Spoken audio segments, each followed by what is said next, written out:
제18장.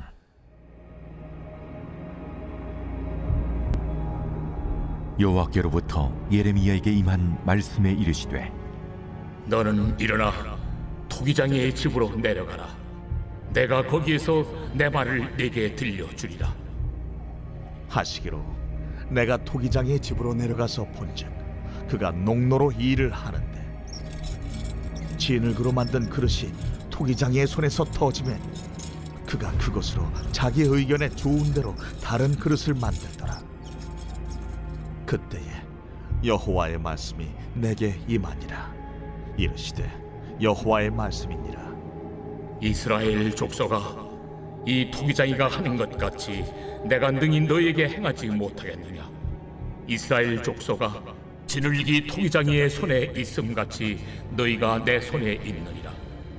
내가 어느 민족이나 국가를 뽑거나 부수거나 멸하려 할 때에 만일 내가 말한 그 민족이 그의 악에서 돌이키면 내가 그에게 내리기로 생각하였던 재앙에 대하여 뜻을 돌이키겠고, 내가 어느 민족이나 국가를 건설하거나 심으려 할 때에 만일 그들이 나 보기에 악한 것을 행하여 내 목소리를 청종하지 아니하면 내가 그에게 유익하게 하리라고 한 복에 대하여 뜻을 돌이키리라. 그러므로 이제 너는 유다 사람들과 예루살렘 주민들에게 말하여 이르기를, 여호와의 말씀에 보라, 내가 너희에게 재앙을 내리며 계책을 세워 너희를 치려 하노니 너희는 각기 악한 길에서 돌이키며 너희의 길과 행위를 아름답게 하라 하셨다 하라. 그러나 그들이 말하기를 이는 헛되니 우리는 우리의 계획대로 행하며 우리는 각기 악한 마음이 완악한 대로 행하리라 하느니라. 하나님은 탁월한 교육가이십니다. 말로만 교육하시는 것이 아니라 경우에 따라서는 실물 교육을 통해서 가르치십니다. 본문 1절에 보니까 여호와께로부터 예레미야에게 임한 말씀에 가라사대 그랬습니다. 이것은 예레미야가 연구한 것이나 요구를 했다는 것이 아니고 여호와께로부터 예레미야에게 말씀이 임했다는 것이죠. 이것을 계시라고 그럽니다. 그런데 2절에 보니까 하나님께서 뭐라고 하시는가 하면 너는 일어나 토기장의 집으로 내려가라. 내가 거기서 내 말을 내게 들리리라. 토기장의 집으로 내려가라. 이렇게 말했습니다. 그때 예레미야가 그런데 하나님 나를 왜 그런 곳에 가라고 하십니까? 가서 뭘 하라고 그러십니까? 저희 집에는 토기가 많아 별 필요가 없는데 저를 왜 그런 데 가라고 하십니까? 이런저런 대꾸도 하지 않고 두말 없이 일어나서 순종을 합니다. 이처럼 하나님 말씀에 순종을 해야 말씀도 깨닫게 되고 축복도 받게 되는 줄로 믿습니다. 순종이 축복의 비결입니다.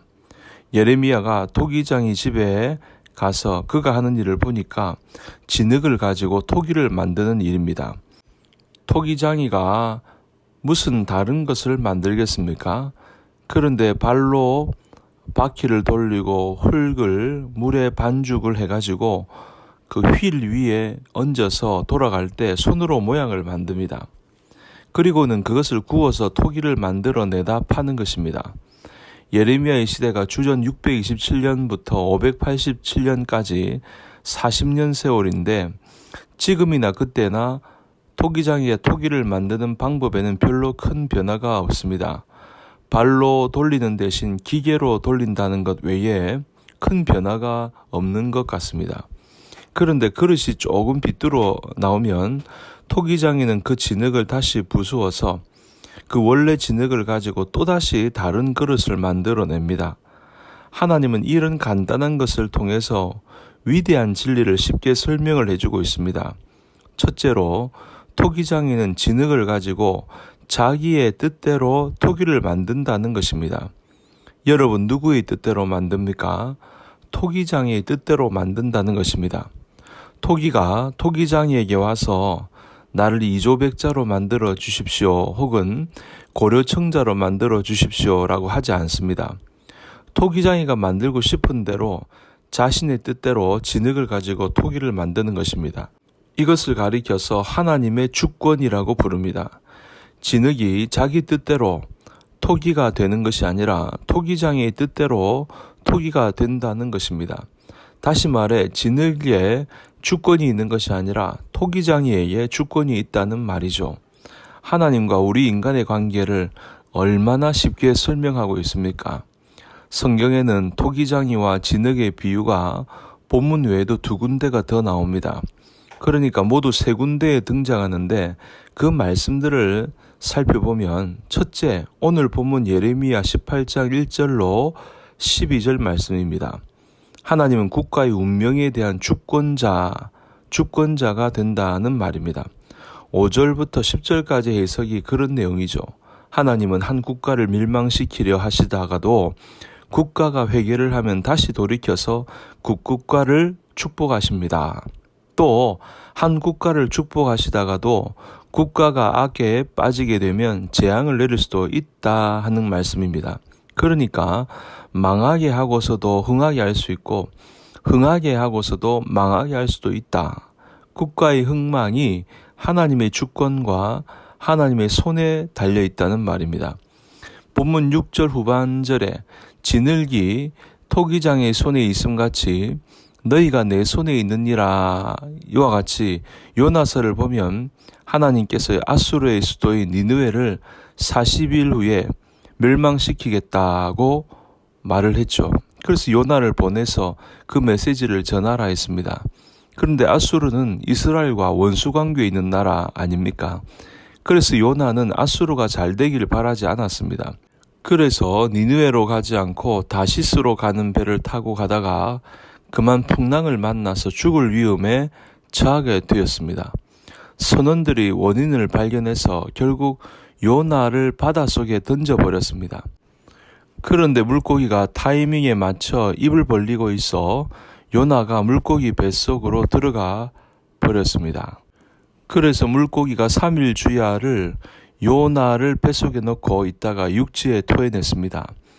그래서 결국 니느웨에 가서 메시지를 3일 동안 전한 것입니다.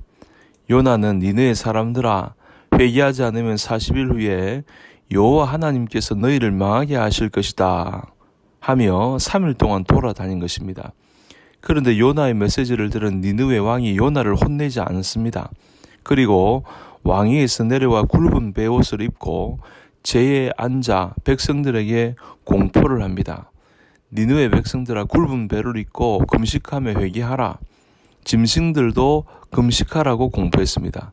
이렇게 금식하고 회개하자 하나님이 뜻을 돌이켜 니느웨를 다시 살려주었습니다.